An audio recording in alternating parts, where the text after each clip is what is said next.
On question number 4, we're finding the perimeter and the area of the shape. So the perimeter, we need to add up all of the sides, and we have a side here that is 7 centimeters, and we actually have 4 of those sides.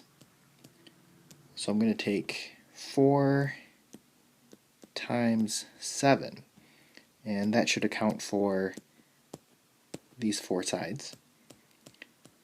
And then we have a side here that is 2 centimeters, and we actually have 8 sides that are like that. So I'm going to take 8 times 2. So 4 times 7 plus 8 times 2 should give us the entire shape. So 4 times 7 plus 8 times 2, and we get 44. So this is 44 centimeters. Okay, we also need to find the area, and we do not have a specific formula for this shape. We only have a formula for the area of a rectangle. So I want to break this down into a couple different rectangles. So this shape here, we actually have 4 of them.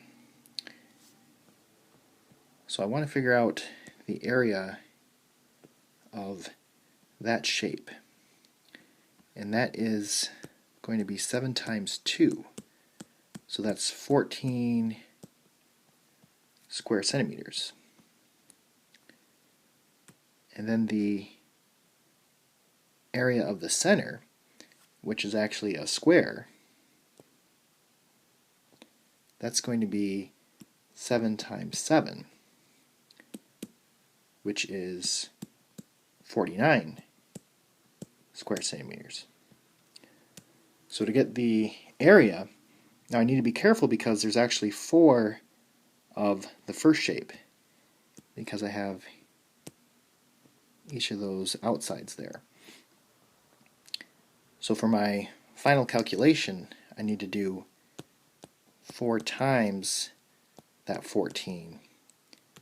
Again, those are the outsides, plus the 49, which is the inside. So 4 times 14 plus 49, and we get 105 square centimeters for our final answer.